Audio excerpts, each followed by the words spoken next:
I hope you liked your 16-cent 4th of July barbecue Still savings. haven't figured out where I'm going to spend it. You put it in the piggy bank? Yeah. Well, I can tell you where you're going to spend it because the White House, they bragged about that, but they're not bragging about this. Thanksgiving is shaping up to be, they say, one of the most expensive ones ever on record. Oh, there goes that 16 cents. Yeah. By the way, you know, this is the year that my wife decided that we're going to host the family. I'm like, everyone's coming, and now it's going to cost more. No wonder everyone said, sure, we'll come. Anyway, thank you, President Biden. I appreciate that. Now I'm going to spend more money. I got to sell more books now. Anyway, by the way, the New York Times, to your point, had an article that nearly every component of the traditional American Thanksgiving dinner, from the disposable aluminum turkey roasting pan to the coffee and pie, will cost more this year. Major food companies like Nestle and Procter & Gamble have already warned consumers to brace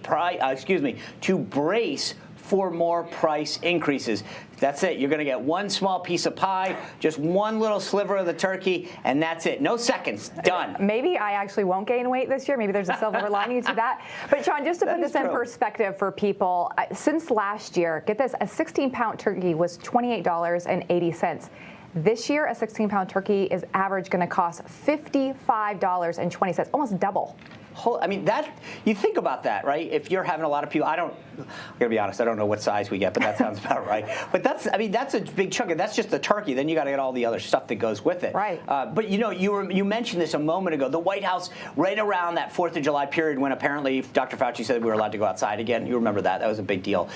They were so excited that it was going to be cheaper. They bragged about this. It was 16 cents, right? I mean, it just shows you how out of touch these guys really are when it comes to understanding the concerns of most Americans. It seems like it. And apparently, though, the left seems to think that these prices, they don't impact them. This inflation is just a Republican issue.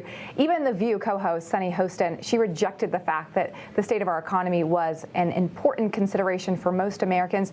She even called out a guest host, saying that President Biden needed to do more wooing of independent voters. Watch this.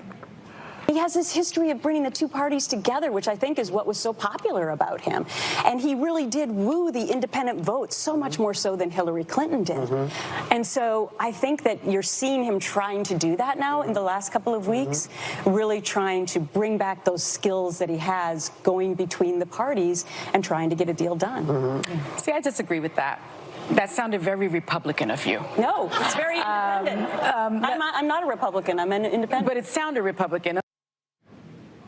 As a Republican, I don't think that sounded like a Republican at all. In fact, I think that shows how out of touch those guys are. And it's funny because President Biden is forging ahead on a spending agenda right now. And the weird part about this is that he wants to really get this deal before he attends this climate summit at the end of the week. Take a look at this.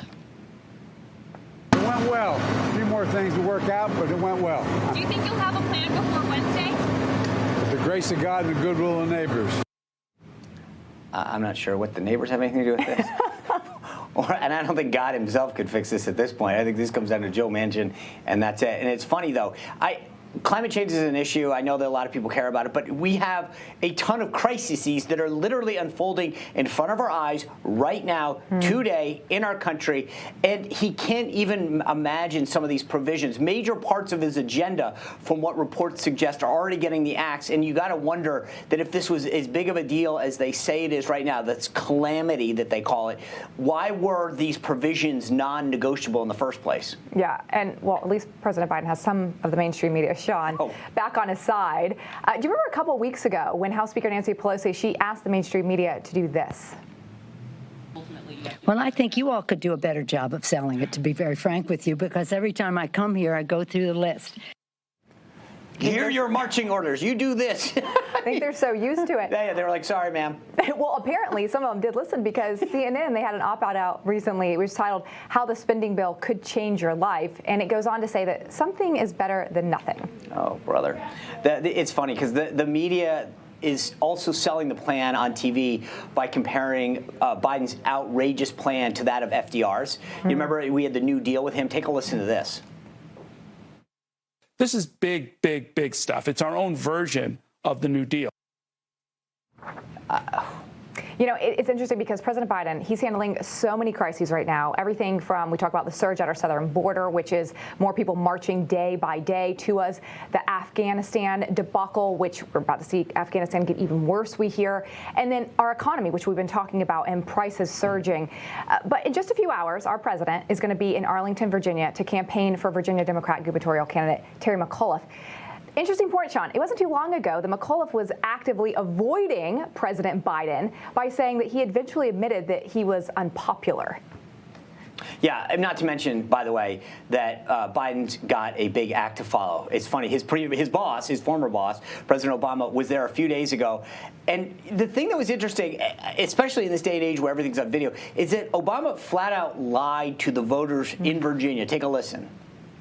We don't have time to be wasting on these phony, trumped-up culture wars, this fake outrage that right-wing media peddles to juice their ratings. Well, actually, we have plenty of time to deal with those issues because they're very real, Mr. President.